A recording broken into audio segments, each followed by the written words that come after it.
जी, अस्सलाम वालेकुम। ये क्वेश्चन है जो कि बहुत बच्चे पूछ रहे हैं और it's a tough question as well, क्योंकि ये ए लेवल के स्टैंडर्ड का क्वेश्चन है। बहरहाल ओ लेवल में क्यों पूछा, ये क्वेश्चन तो हम रेज कर सकते हैं। बहरहाल पूछा हुआ है तो हमें इसका आंसर तो देना है। इस तरह का क्वेश्चन बहुत मुश्किल ही है कि रिपीट हो, लेकिन हमें फिर भी इसको समझना है ताकि अगर इस तरह का क्वेश्चन आ जाए तो अ, आप अटेम्प्ट कर पाओ सक्सेसफुली। अच्छा, अब मैं इस क्वेश्चन को दो तरीकों से बताऊंगा। एक सिंपल तरीका है जो टेक्निकल नहीं है, जिससे आप आंसर का पता लगा सकते हो ओ लेवल्स के स्टूडेंट्स के तौर पे भी। और अगर थोड़ा सा एडवांस लेवल पे हम जाएं, थोड़ा टेक्निकल साइड पे, तो वो तरीका भी आपको मैं बताऊंगा कि आंसर इसका कैसे देना है। पहले आसान वाले तरीके को देख लेते हैं जो ओ लेवल के बच्चे को भी समझ आ जाता है। अच्छा, मैं पढ़ देता हूँ इसे। तो क्वेश्चन है, what is the change in GDP पर head after taking account of price increases, real change between 2000 and 2013। तो इसमें दो चीजें हैं। एक तो जीडीपी पर हेड निकालना है, उसका चेंज। तो हमें जीडीपी पर हेड दिया नहीं हुआ, हमें जीडीपी पर हेड निकालना है। एक बात तो ये, तो तभी हम उसका चेंज देखेंगे ना। यानी कि 2000 का भी जीडीपी पर हेड निकालेंगे, 2013 का भी जीडीपी पर हेड निकालेंगे और फिर चेंज देखेंगे। एक तो ये बात है। दूसरी चीज जो इस क्वेश्चन में कही गई है वो है after taking count of price increases, यानी कि आपको रियल जीडीपी पर हेड का चेंज निकालना है। आगे ब्रैकेट में लिखा भी हुआ है रियल चेंज। तो आपने जो जीडीपी पर हेड निकालना है दोनों सालों का, उसका चेंज खाली नहीं देखना, क्योंकि वो तो नॉमिनल या मनी जीडीपी होगा जिसमें इन्फ्लेशन का इफेक्ट शामिल है। तो हमने तो रियल जीडीपी पर हेड निकालना है। तो उसने कह दिया कि आपने रियल चेंज के इफेक्ट को कंसिडर करना है, प्राइस इंक्रीज को कंसिडर करना है, यानी कि वो इफेक्ट निकाल के देखना है कि जीडीपी पर हेड में कितना चेंज आया है, यानी कि रियल जीडीपी पर हेड में कितना चेंज आया। तो ये हमें पढ़ा हुआ है कि रियल का मतलब यही होता है कि इसमें से इन्फ्लेशन के इफेक्ट को निकाल दें। अच्छा, अब इसे देखते हैं सवाल को। तो आपको पहले सबसे पहले क्या करना है कि अगर आप गौर करो तो आपके पास मनी और नॉमिनल जीडीपी दिया हुआ है। ठीक है जी, आपको मनी और नॉमिनल जीडीपी दिया हुआ है पहले ही। तो इसको हम शुरू करते हैं। तो इसमें पहले जीडीपी आप देखोगे, जो ईयर 2000 का जीडीपी है वो कितना दिया हुआ जी हमें? 4000। ठीक है जी, 4000 हमारे पास मनी जीडीपी है। तो इसको पहले हम अगर इसका जीडीपी पर हेड निकालें तो वो कितना आएगा जी? वो 4000 डिवाइडेड बाय 3 मैंने आगे किया हुआ आपके सामने। मैं जरा कलर भी ले लूं। तो 4000 डिवाइड बाय 3 हमने ये निकाला है जी, कितना? 1333। ये जीडीपी पर हेड आ रहा है। लेकिन ये जीडीपी पर हेड आप देखो, मैंने लिखा हुआ है ये मनी या नॉमिनल जीडीपी है। इसमें हम इन्फ्लेशन के इफेक्ट को हमने कंसिडर नहीं किया हुआ। और वो कौन सा इफेक्ट है? वो ये वाला। ये जो इफेक्ट है हम इसको भी कंसिडर नहीं कर रहे हैं, हम सिर्फ ये वैल्यू ले रहे हैं और ये वैल्यू ले रहे हैं।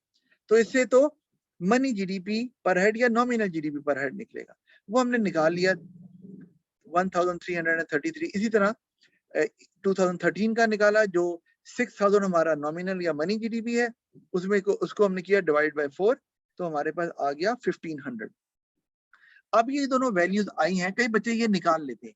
हमने इनके डिफरेंस को नहीं लेना, क्योंकि उसने माना कि उसने पूछा है कि चेंज बताएं, लेकिन उसमें रियल चेंज को कंसिडर करके।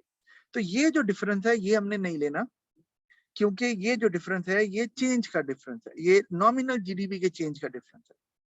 अच्छा, अब हमने क्या करना है? हमने देखना है कि एक्चुअली चेंज रियल जीडीपी में कितना आया।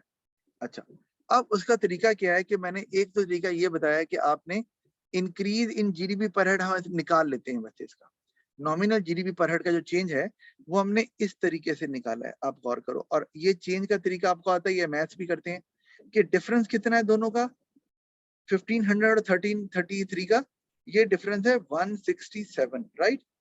और डिवाइड कर दिया जो ओरिजिनल थी वैल्यू थी पहले, चेंज डिवाइडेड बाय ओरिजिनल जो आपकी पहले वैल्यू आ रही है बिफोर चेंज, वो 1333 इंटू 100 किया तो हमारा आंसर आ गया 12.5%। यानी कि जो मनी जीडीपी है उसका चेंज आ रहा है 12.5%, यानी कि इजाफा हो रहा है, नजर आ रहा है। ठीक है, अब क्योंकि हमने रियल चेंज देखना है तो हम देखते हैं प्राइस में कितना चेंज आया। तो आप गौर करो, प्राइस का चेंज हमारे पास आप देखो 100, सीपीआई दिया हुआ है और 120 पे सीपीआई चला गया।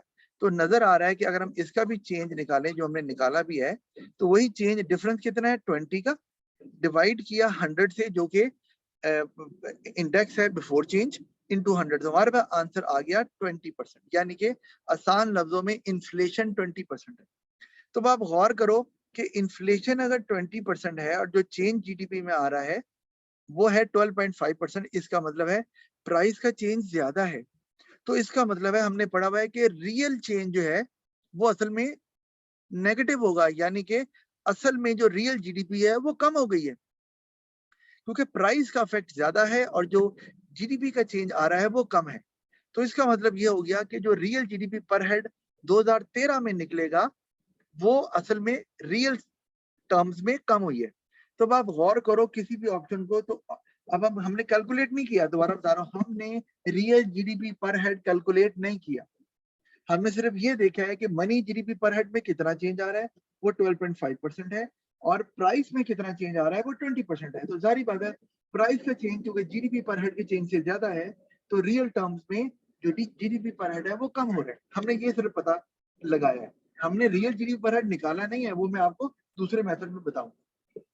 तो इसका मतलब है कि अगर आप ऑप्शन ए को देख लो तो यहाँ पर तो आपका चेंज ज्यादा नजर आ रहा है, यानी कि रियल जीडीपी पर हेड का चेंज 15 से 125 हो गया, ये बढ़ रहा है, ये नहीं हो सकता। हम सी को बी को भी देख लेते हैं, इसमें भी 1250 से 1333 हो रहा है, तो रियल जीडीपी का चेंज ज्यादा हो रहा है, तो ये भी नहीं हो सकता क्योंकि वो तो कम होना है।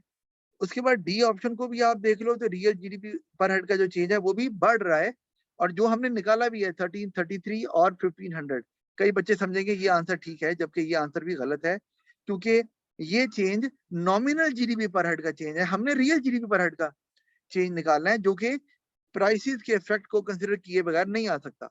तो वो हमने कंसिडर किया और हमें पता चला कि रियल जीडीपी असल में फॉल कर रही है। तो वो सिर्फ एक ऑप्शन है जिसमें रियल जीडीपी पर हेड फॉल कर रही है, 1333 से 1250 जा रही है और किसी ऑप्शन में नहीं जा रही। तो इसका मतलब है हमारा ऑप्शन सी ठीक है। क्यों? क्योंकि रियल टर्म्स में जो जीडीपी पर हेड है वो कम हो रही है, ठीक है।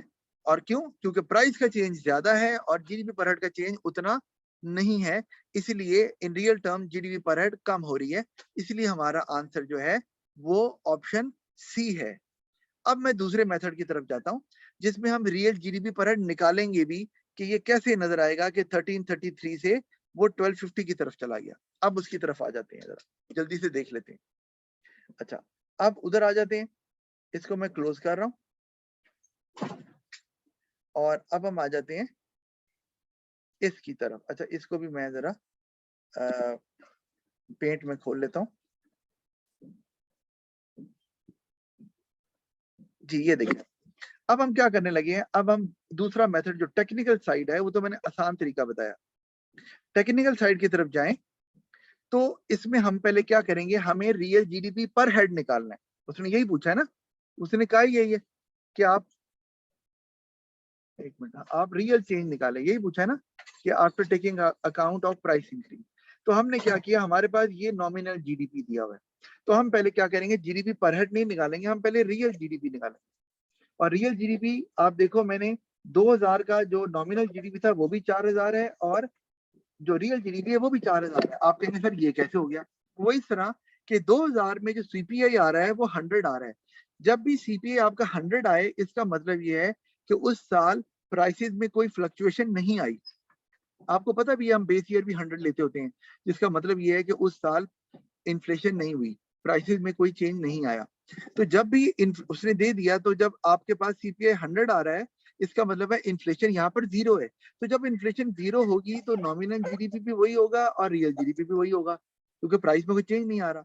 अच्छा, दूसरे साल देखें तो हमें नजर आ रहा है कि प्राइस में चेंज आ रहा है, ठीक है, 20%, हमने पहले भी देखा है। तो इसका मतलब है अब रियल जीडीपी और नॉमिनल जीडीपी सेम नहीं आ सकते। हमारे पास है क्या, हमारे पास नॉमिनल जीडीपी दिया हुआ है।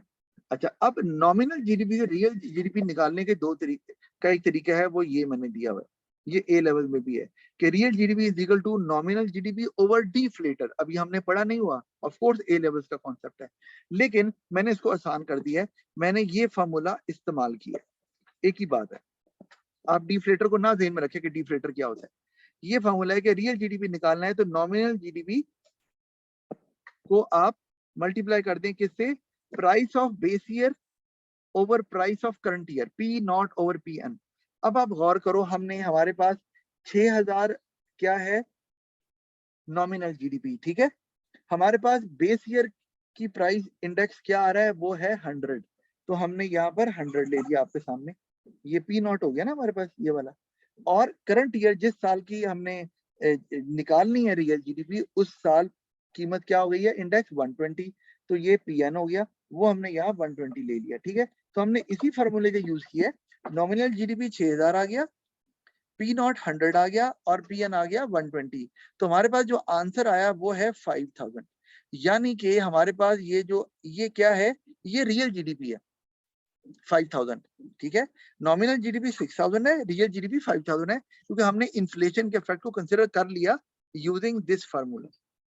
5000 हमारे पास आ गया, ठीक है। अब हम क्या करेंगे, अब हम रियल जीडीपी पर हेड निकालेंगे, क्योंकि हमारे पास रियल जीडीपी निकल आया। तो अब वो आसान तरीका है, वो देखिए मैंने आगे निकाला है। रियल जीडीपी चूंकि 2000 का सेम है, तो मैंने वही किया क्या कि 4000 को 3 से डिवाइड कर दिया, क्योंकि रियल जीडीपी पर हेड का फॉर्मूला क्या होता है कि जीडीपी ओवर पॉपुलेशन। तो 4000 ओवर 3 मैंने किया, तो हमारे पास जो आंसर आया वो आ गया 1333, ठीक है जी। अच्छा, इसी तरह हमारे पास जो रियल जीडीपी पर हेड है वो 5000 निकला हुआ है, तो मैंने 5000 लिया डिवाइड बाय, अब आपके पास पॉपुलेशन कितनी है, 4 मिलियन, तो वो मैंने 4 नीचे लिख दिया और आंसर निकाल लिया। अब पहले का आंसर 1333, दूसरे का 1250, यानी कि रियल जीडीपी पर हेड 1333 आ रहा है। और आपको याद होगा पीछे भी नॉमिनल जीडीपी पर हेड भी 1333 आ रहा था। उसकी वजह यह है कि 2000 में नॉमिनल जीडीपी और रियल जीडीपी सेम है, क्योंकि प्राइस का कोई इफेक्ट नहीं है, इन्फ्लेशन 0 है। दूसरे साल इन्फ्लेशन का इफेक्ट आ गया, तो आपको नजर आ रहा है कि नॉमिनल जीडीपी आपको ज्यादा नजर आ रही है और रियल जीडीपी कम हो गई है ना, जारी बात है, इन्फ्लेशन जब होगी तो रियल जीडीपी कम हो जाएगी।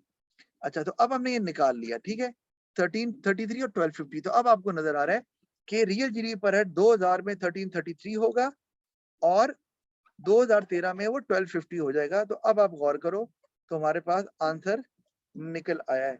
क्या आंसर आया हमारे पास, ये आंसर आ गया कि 1333 से 1250 जो है वो रियल जीडीपी का चेंज आ गया है, और यही हमारा आंसर है, ठीक है जी।